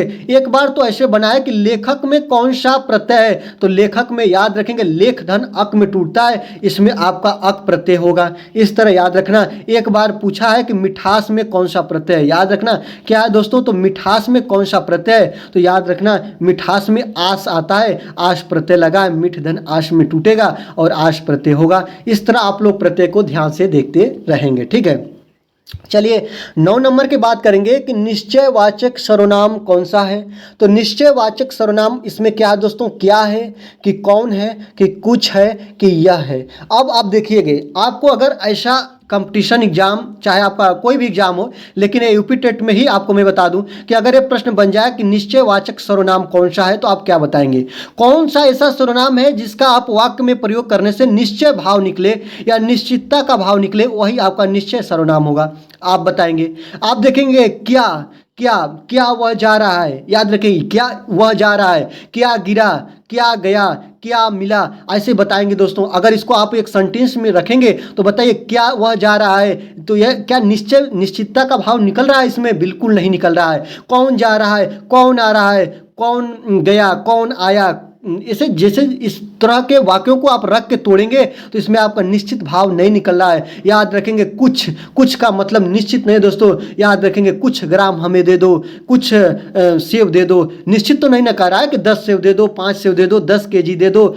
तो याद रखना कुछ दे दो, कुछ का मतलब निश्चित भाव नहीं निकल रहा है। याद रखना जो इसमें है ना, यह जो है ना वह निश्चित है। यह लो मतलब मैं कुछ दे रहा हूँ या निश्चित दे रहा हूँ, या जो चीज़ मैं दे रहा हूँ वह निश्चित निश्चित है कि मेरे हाथ में है या मेरे पास में जो मैं दे रहा हूँ ना वो मैं भी जानना हूँ और जो ले रहा है वो भी जानना है। तो इसमें निश्चयवाचक सर्वनाम कौन होगा? तो यह जो होगा ना यह निश्चयवाचक सर्वनाम होगा और ये सब क्या हो जाएंगे दोस्तों? अनिश्चयवाचक सर्वनाम हो जाएंगे। इस तरह आप लोग ऐसे ध्यान रखेंगे, अनिश्चयवाचक सर्वनाम हो जाएंगे। इस चीज़ों को आप लोग याद रखेंगे। प्रश्नवाचक में इसको पूछ लिया है तो इसलिए आपका correct answer option number D आपका बिल्कुल सही हो जाएगा। इस तरह आप लोग इसको ध्यान देते रहेंगे, ठीक है। चलिए अब आगे ले चलते हैं, आपको 10 नंबर क्वेश्चन देखते हैं कि राज्यपाल में कौन सी संज्ञा है। अब संज्ञा को बहुत तरीके से पूछता है। संज्ञा कितने प्रकार की होती है? 5 प्रकार की होती है। आपका व्यक्तिवाचक हो गया, आपका भाववाचक हो गया, जातिवाचक हो गया, आपका एक समूहवाचक हो गया और एक भैया और याद रख लेना जिसको बोलते हैं द्रववाचक। क्या बोलते हैं दोस्तों? इसको द्रव्यवाचक बोलते हैं या द्रववाचक बोलते हैं, द्रववाचक ही याद रखेंगे, ठीक है। तो ये सब चीज़ें आपके लिए बहुत इंपॉर्टेंट है। तो इस सब चीज़ों को देखेंगे, इसको द्रव्यवाचक बोलते हैं। सॉरी, इस बात को याद रखेंगे, द्रव्यवाचक बोलते हैं। और चलिए यहाँ पे 1 बाय 1 को देखें। सबसे पहले हम देख लेते हैं राज्यपाल में कौन सी संज्ञा है। अब देखिए राज्यपाल एक व्यक्ति का नाम तो है नहीं। राज्यपाल अनेक राज्यों के राज्यपाल होते हैं, वह पुरुष भी हो सकते हैं, वह महिला भी हो सकते हैं। तो जब कहीं भी एक व्यक्ति को न दर्शाए, एक व्यक्ति को न दर्शाए, व्यक्ति के समूहों को दर्शाए, ऐसे देखेंगे जहाँ पे एक से अधिक व्यक्तियों को डिनोट करे, जैसे कि उत्तर प्रदेश का राज्यपाल कोई और है, बिहार का राज्यपाल कोई और है, और इसी तरह अलग अलग राज्यों का अलग अलग राज्यपाल हैं।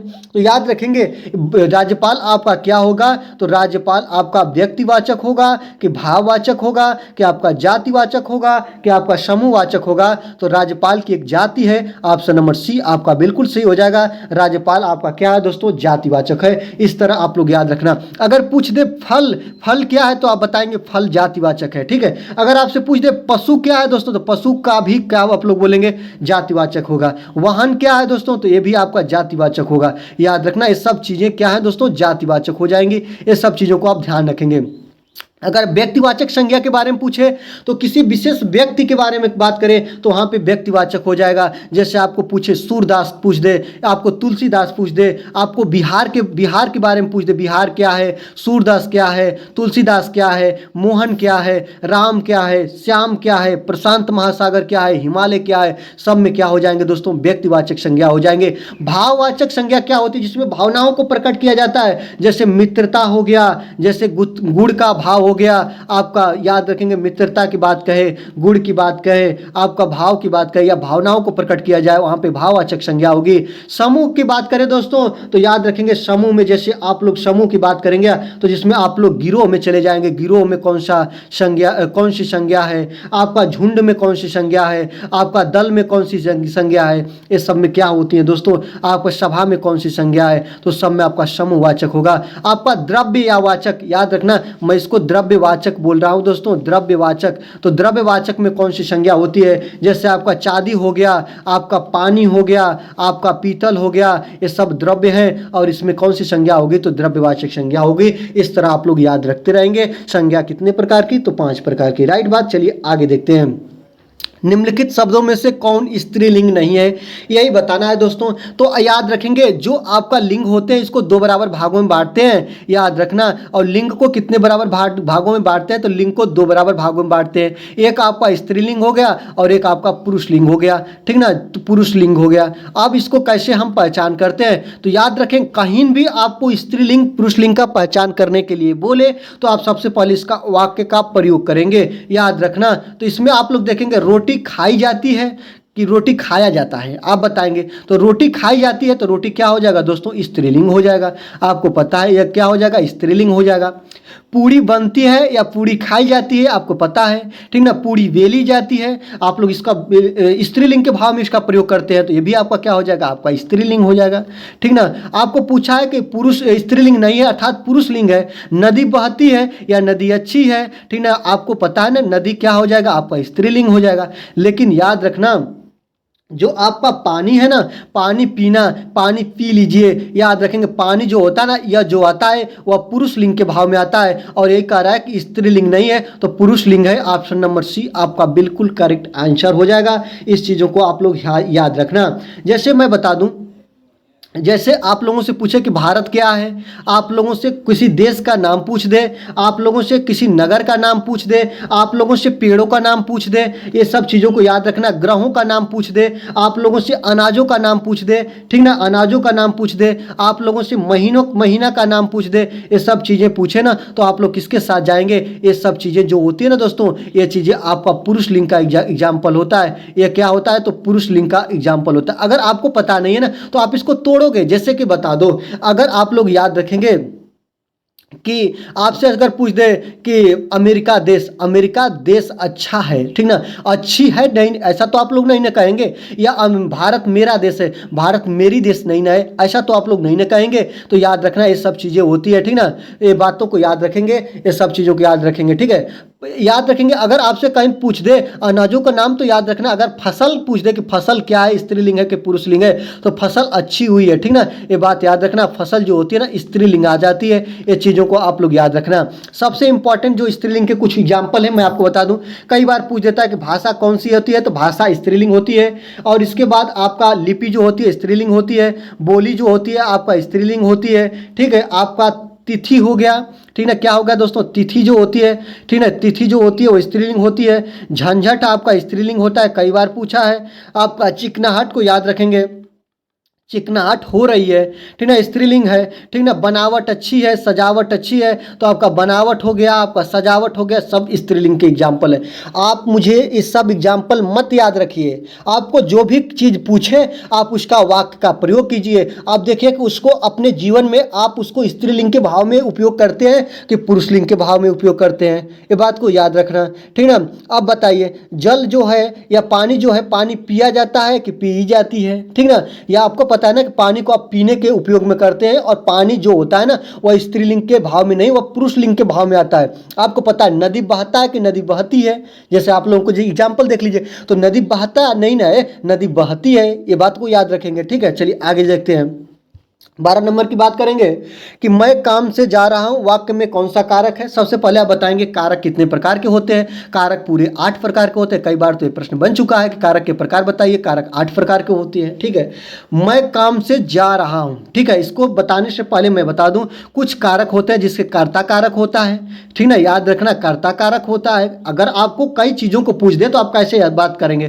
कर्म कारक होता है, कर्ता कारक, कर्म कारक, करण कारक, याद रखना। फिर इसके बाद आप लोग याद रखेंगे अपादान कारक। फिर इसके बाद होता है संबंध कारक, याद रखना, संबंध कारक। इसके बाद होता है संप्रदान कारक, और इसके बाद होता है अधिकरण कारक, और इसके बाद होता है आपका संबोधन कारक। दोस्तों उसके लिए मैं क्षमा चाहूँगा, आगे पीछे हो सकते हैं क्योंकि दिमाग ही है, आगे पीछे लिखने के रूप हो सकते हैं, लेकिन यही कारक के प्रकार होते हैं। कर्ता कारक, कर्म कारक, करण कारक, अपादान कारक, संबंध कारक, संप्रदान कारक, अधिकरण कारक, संबोधन कारक।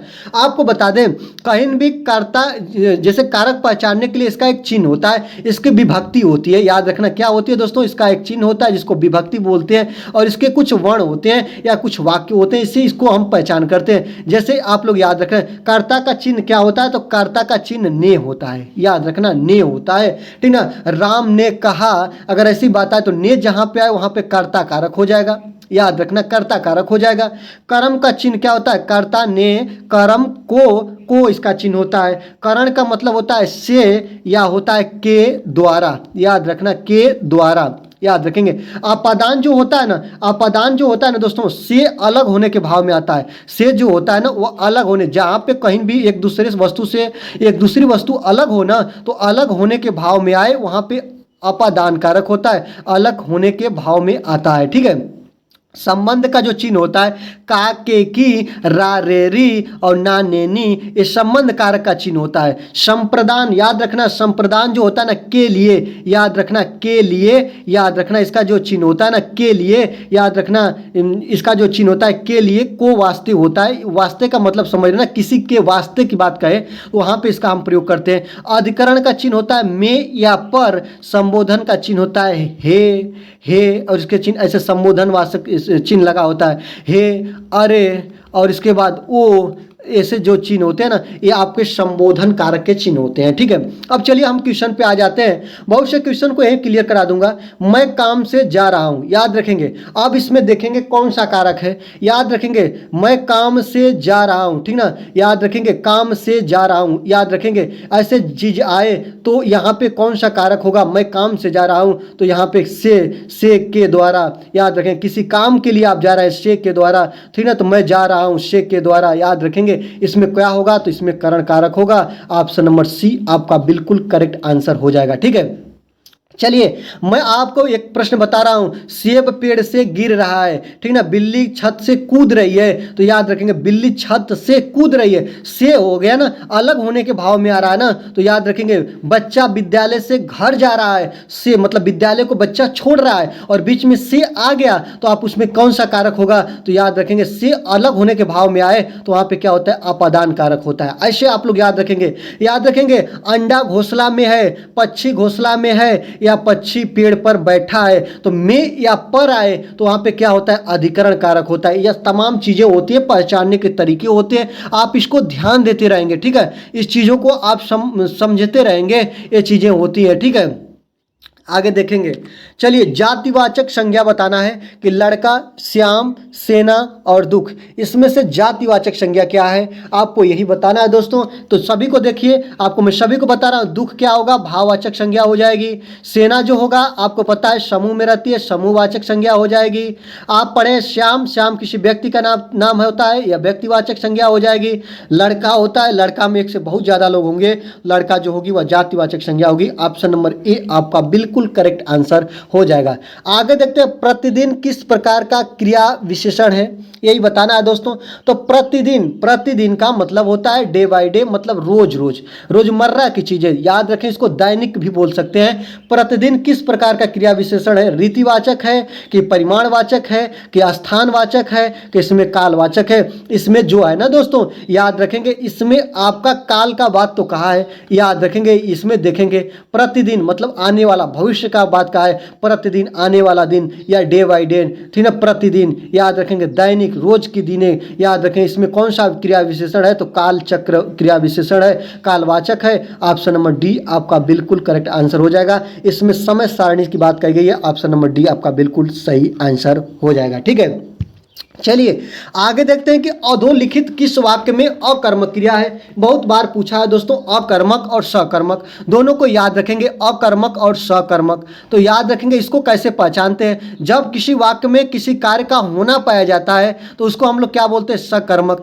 कार्य का होना पाया जाए, याद रखेंगे कार्य का होना पाया जाए, और कार्य का न होना पाया जाए, कार्य का न होना पाया जाए, उसको क्या बोलेंगे, अकर्मक बोलेंगे।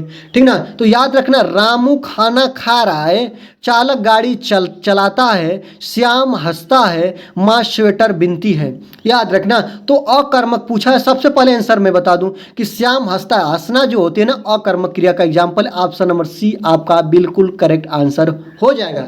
अब देखेंगे, जब आपका श्याम हंसता है, अगर ये अकर्मक क्रिया है तो आपको बताना है ना कि जो आप लोग, एक अकर्मक क्रिया हो गई, मतलब सभी क्या है दोस्तों, सकर्मक क्रिया है। आप याद रखना, खाना खाना भी सकर्मक क्रिया है, गाड़ी चलाना ये भी सकर्मक क्रिया है, स्वेटर बिनना ये भी क्या दोस्तों, सकर्मक क्रिया है। इस चीजों को आप लोग याद रखना, ठीक ना।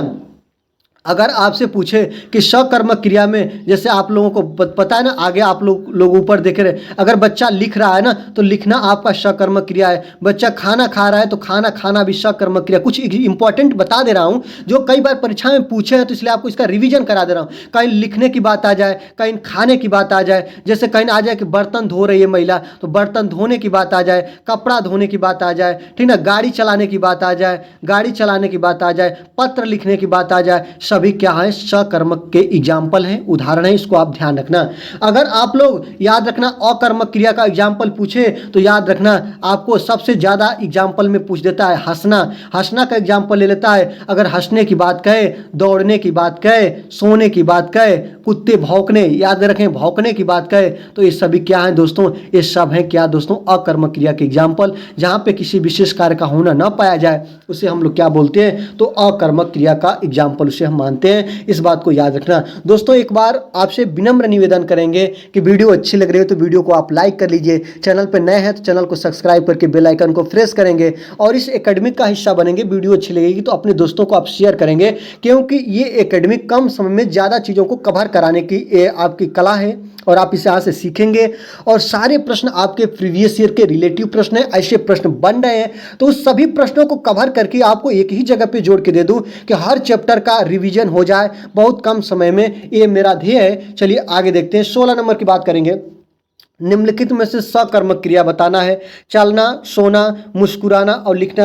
आपको पता है कि चलना जो है अकर्मक क्रिया है, याद रखेंगे क्या दोस्तों, तो अकर्मक क्रिया है। सोना अकर्मक क्रिया है, मुस्कुराना अकर्मक क्रिया है। लिखना है ना दोस्तों, लिखना, पत्र लिखना है, सभी क्या है दोस्तों, तो इसका कर्मक क्रिया है। ऑप्शन नंबर डी आपका बिल्कुल करेक्ट आंसर हो जाएगा। आगे देखते हैं यथा रुचि में समास क्या है। चलिए समास भी बहुत ज़्यादा पूछता है आपका यूपी टेट में। समास आपका कितने प्रकार का होता है, तो मूल रूप से समास 4 प्रकार के होते हैं। अगर ऐसे पूछे तो समास के प्रकार, अगर उस तरह पूछे तो आप बताएंगे समास 6 प्रकार के होते हैं। अगर 6 है तो 6 के साथ चले जाइए। अगर मूल रूप से पूछ रहा है तो अगर 6 नहीं ऑप्शन में दिया तो आप 4 को भी सही कर सकते हैं, ये बात ध्यान रखेंगे, ठीक है। तो जो समास होते हैं कितने प्रकार के होते हैं, 6 प्रकार के होते हैं, ये बात तो आप याद रखना, इसे आप लोग ध्यान रखना, क्योंकि आपका इसमें से एक समास होता है जैसे कर्मधारय समास और आपका द्विगु समास, ठीक ना, ये आपके एक समास के भाग होते हैं, इसलिए आप इस चीज़ों को ध्यान रखेंगे, ठीक है। तो चलिए आगे देखते हैं यथा रुचि में समास क्या है, ठीक ना। तत्पुरुष समास है कि बहुब्रीहि समास है कि अव्ययी भाव समास है कि द्वंद्व समास है। समास में आप लोग याद रखना, सबसे पहले आपका पूछता है अव्ययी भाव समास। अव्ययी भाव समास में जो होता है ना, उपसर्ग लगा होता है, इसको पहचानने का तरीका है, उपसर्ग लगा होता है। पहला जो इसमें आपका शब्द होता है, समास जो होता है ना, दो शब्दों से मिलकर बने होते हैं, 2 या 2 से अधिक शब्दों से। इसमें आपका प्रथम पद होता है और द्वितीय पद होता है, पहला पद और द्वितीय पद होता है। इसको बांटते हैं मुख्य पद और गौड़ पद में भी बांट देते हैं, ठीक है। तो याद रखना है जो आपका अव्ययी भाव समास होता है, इसमें पहला शब्द जो होता है उपसर्ग होता है और यही अव्यय भी होता है और इसी की प्रधानता भी पाई जाती है। याद रखना, सब चीज़ों को आप ध्यान रखते रहिए, ठीक है। तो यथा रुचि मतलब रुचि के अनुसार, और इसमें कौन सा समास होगा, तो आपका अव्ययी भाव समास हो जाएगा, ठीक है। ये बात को याद रखना। अगर आपको याद रखना ये प्रतिदिन में पूछे कि कौन सा समास है, तो प्रतिदिन में आप बता देना, प्रतिदिन में भी आपका अव्ययी भाव समास होगा। आपसे पूछे कि यथाशक्ति, यथा रुचि, इसमें कौन सा समास है, तो अव्ययी भाव समास है। आपसे पूछे भरपेट में कौन सा समास है, तो आपका अव्ययी भाव समास है। याद रखेंगे आमरण में भी आधन मरण में टूटता है, तो याद रखें इसमें भी आपका अव्यय उपसर्ग लगा है, तो इसलिए इसमें भी ये क्या हो जाएगा, अव्ययी भाव समास हो जाएगा, ठीक है। चलिए आपको ले चलते हैं, बहुत इंपॉर्टेंट है, द्वंद्व समास की बात करेंगे। द्वंद्व समास में योजक चिन्ह लगा होता है। इसमें क्या लगता है दोस्तों, योजक चिन्ह लगा होता है। योजक चिन्ह का ऐसे होता है, अगर आपसे पूछे ऐसे देखना, भाई बहन लिख कर दे देगा और बीच में योजक चिन्ह लगा देगा और आपसे पूछेगा कि भाई बहन में कौन सा समास है। अगर आपको बीच में योजक चिन्ह मिल गया ना, आप सबका देना कि ये द्वंद्व समास है, इस बात को याद रखना। अगर आपसे गंगा यमुना ऐसे लिख देगा कि गंगा यमुना में बता दो भैया कौन सा समास है, बीच में योजक चिन्ह हो गया, तो ये द्वंद्व समास हो गया। माँ बाप, याद रखना, माँ बाप में पूछ देगा कि कौन सा समास है, भाई बहन में कौन सा समास है, गंगा यमुना में कौन सा समास है, जहां कहीं भी योजक चिन्ह आ जाए वहां पे द्वंद्व समास होगा। याद रखना, रात दिन में पूछ दे योजक समास हो जाएगा। आपको ऐसे एक बात याद रखना, यूपीएससी में एक बार पूछा है कि दाल भात में कौन सा समास है, तो दाल भात में आपका बीच में योजक चिन्ह आ गए, तो याद रखना ये द्वंद्व समास का एग्जाम्पल होता है। ये सब चीजों को आप याद रख लेना, ये चीजें आपके लिए इंपॉर्टेंट है।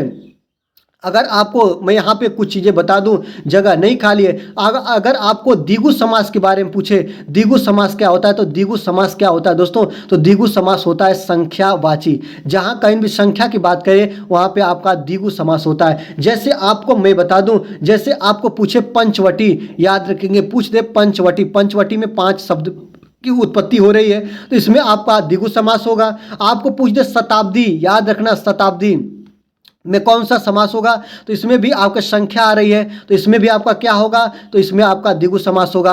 आपको पूछे तिरहा, याद रखेंगे तिरहा में 3 शब्द की उत्पत्ति हो रही है, तो इसको भी क्या बोलेंगे, आप द्विगु समास बोलेंगे। नवग्रह, इसमें भी 9 शब्द की उत्पत्ति हो रही है, इसको क्या बोलेंगे, द्विगु समास बोलेंगे। दोपहर, याद रखेंगे दोपहर में भी दो आपका शब्द है ना, संख्यावाची शब्द की उत्पत्ति हो रही है, तो दोपहर में भी आपका क्या हो जाएगा, द्विगु समास हो जाएगा। ये तमाम आपके एग्जाम्पल हैं, ठीक ना।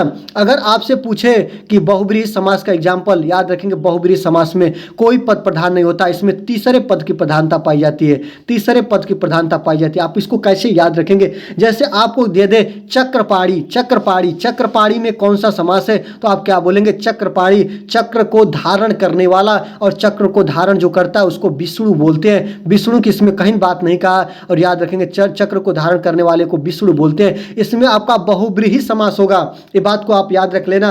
अगर आपसे पूछे दशानन, दशानन या दशमुख में किस कौन सा समास होगा, तो दशानन की बात करें दोस्तों तो दशानन में 10 है जिसके आनन, या दशमुख की बात करें 10 है जिसके मुख, याद रखना। 10 भुज की बात करें 10 है जिसकी भुजा, अर्थात रावण की बात कर रहा है, तो इसमें कौन सा समास होगा, तो इसमें आपका बहुब्रीहि समास हो जाएगा। ठीक है।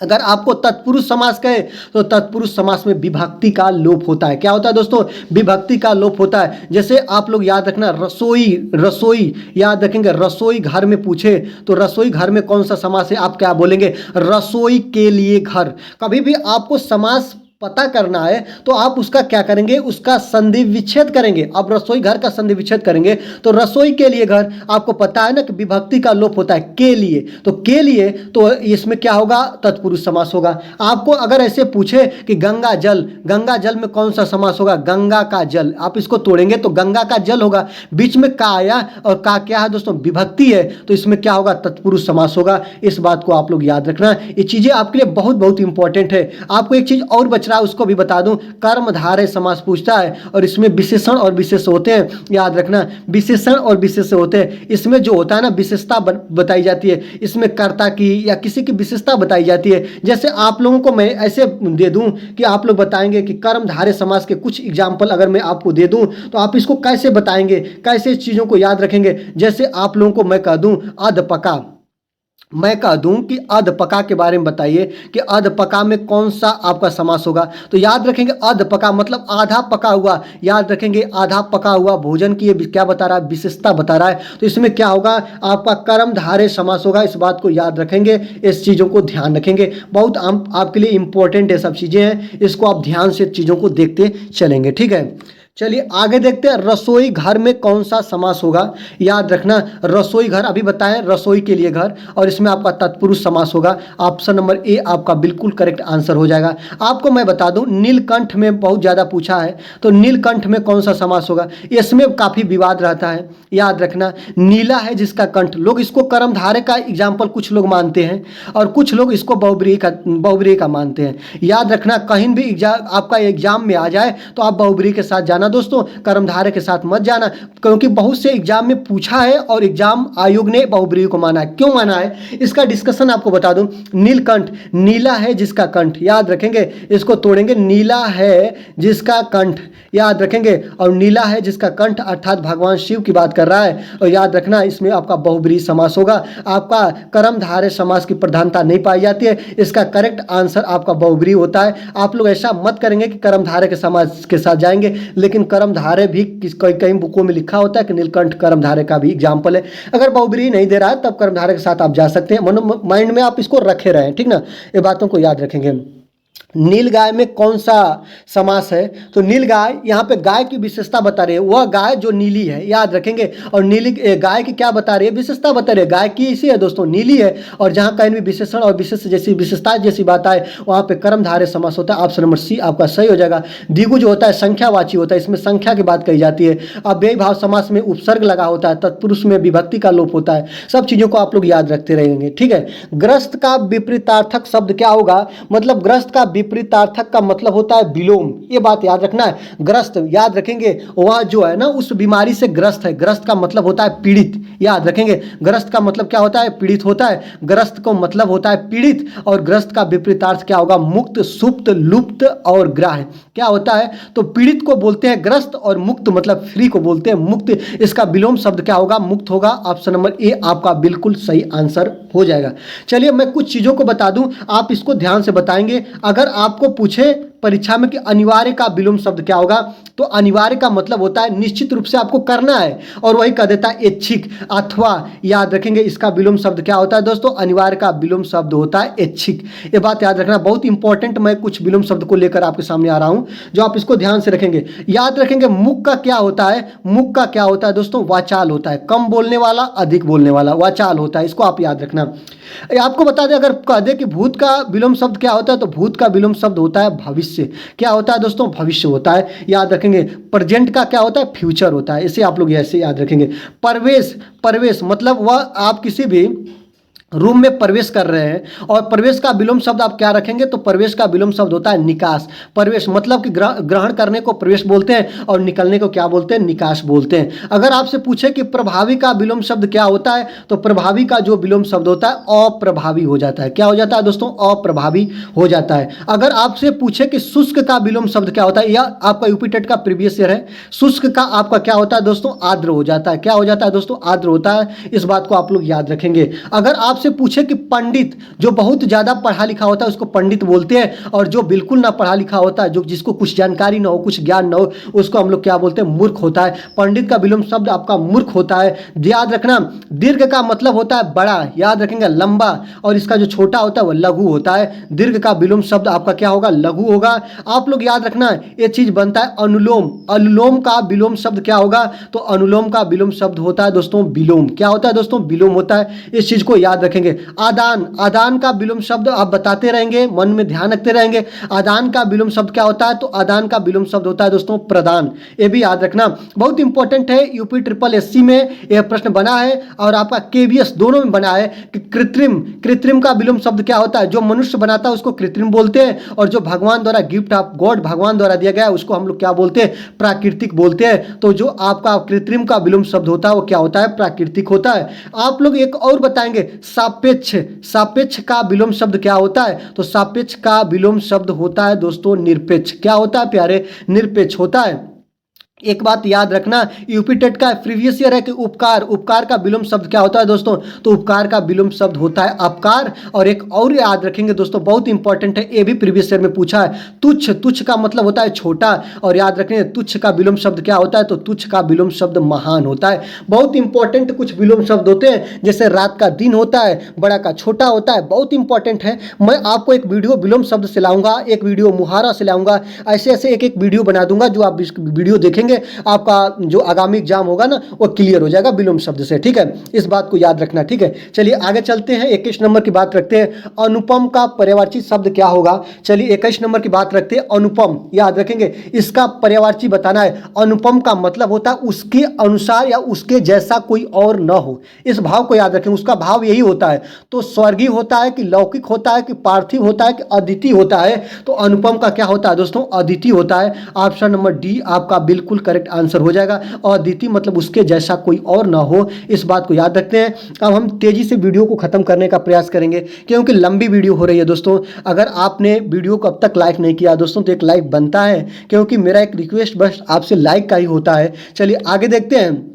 गुल्लर का फूल होना, ये मुहावरा है दोस्तों, ये आपका प्रीवियस ईयर का है कि गुल्लर का फूल होना। इसका हम अपने जीवन में आप प्रयोग करते हैं, कहते हैं कि गुल्लर का फूल हो गए आप, या गुल्लर का फूल होने का क्या मतलब होता है, लाल पीला होना, कि सुंदर होना, कि आपका विमण होना, कि दुर्लभ होना। याद रखना, गुल्लर का फूल होने का मतलब दुर्लभ होना। गुल्लर का फूल कभी दिखता नहीं है जल्दी, इसलिए इसको दुर्लभ के श्रेणी में रखते हैं। ऑप्शन नंबर डी आपका बिल्कुल करेक्ट आंसर हो जाएगा। इस बात को आप लोग ध्यान रखेंगे। ठीक है, आगे देखेंगे। आपको एक बार यह प्रश्न बना है कि लाल पीला होना मतलब क्रोधित होना इसका होता है। ये बात याद रखना, लाल पीला होने का मतलब होता है क्रोधित होना या गुस्सा होना। जैसे भी आपको पूछे आप इसको ध्यान रखते रहेंगे। ठीक है, चलिए आगे देखते हैं। 23 नंबर, यह यूपी टेट का प्रीवियस ईयर है, यह यूपी टेट में बना हुआ प्रश्न है, कि यूपी टेट में बना हुआ प्रश्न है कि कलेजे पर सांप लौटना, मुहावरे का अर्थ क्या होगा। दुखी होना, ईर्ष्या से जल उठना, दुश्मनी निकालना, दीनता प्रकट करना। तो कलेजे पर सांप लौटना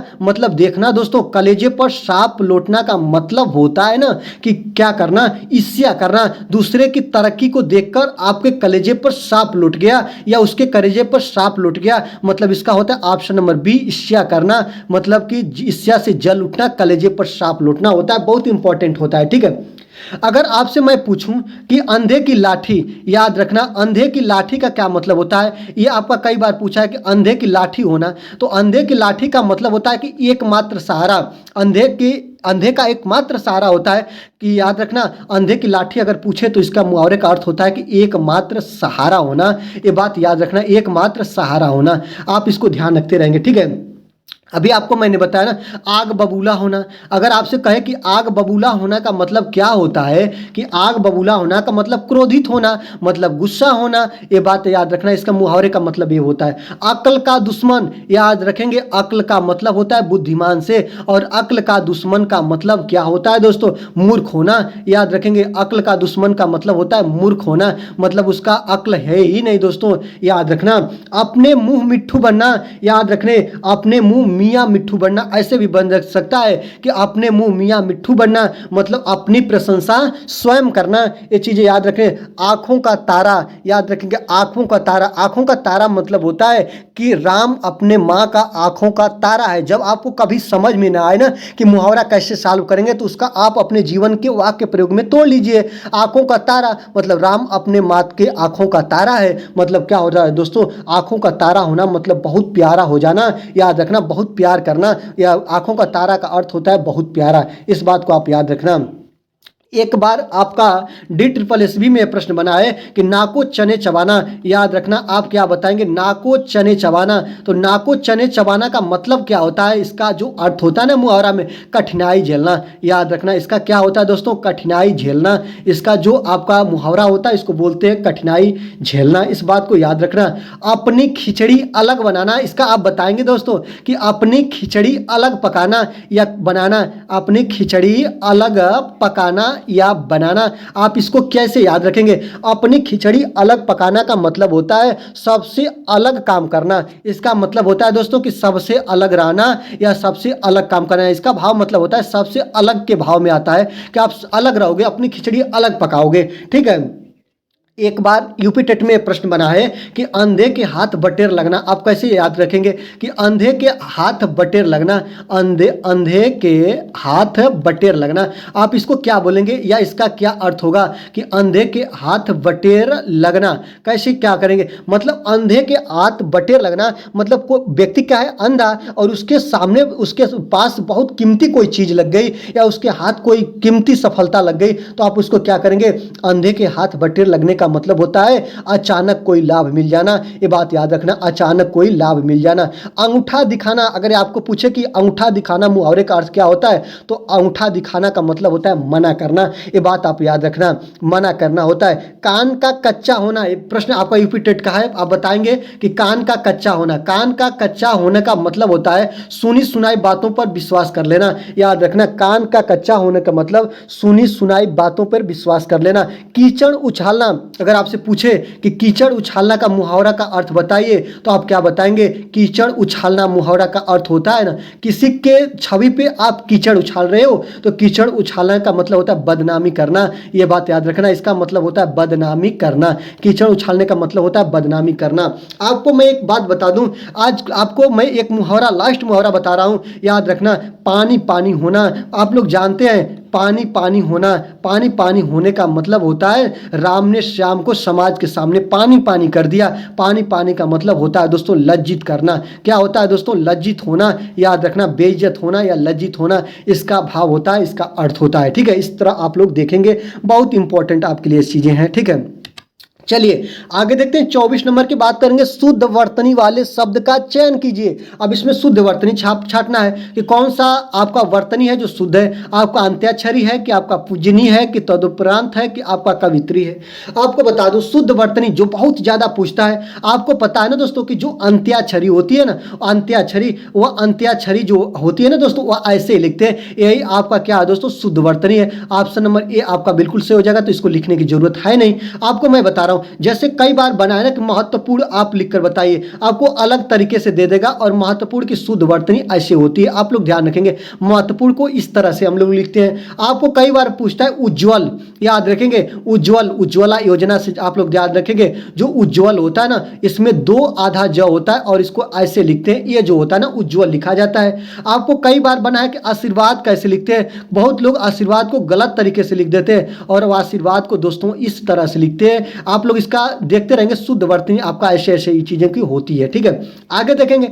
कई बार बना है कि परीक्षा के शुद्ध वर्तनी, परीक्षा आप ऐसे लिखते हैं, परीक्षा को कैसे लिखते हैं, ऐसे लिखते हैं। आशा करते हैं तो सभी के लिए आसान होगा, लेकिन कई बार पूछा है तो मैंने इसको ले लिया। कई बार तो पूछा है कि परिस्थितियां बताइए, परिस्थितियां को कैसे लिखते हैं। तो याद रखना, परिस्थितियां को लिखने के लिए इसको हम लोग क्या करते हैं दोस्तों, ऐसे लिखते हैं परिस्थितियां को। याद रखना, यही होती है परिस्थितियां की शुद्ध वर्तनी।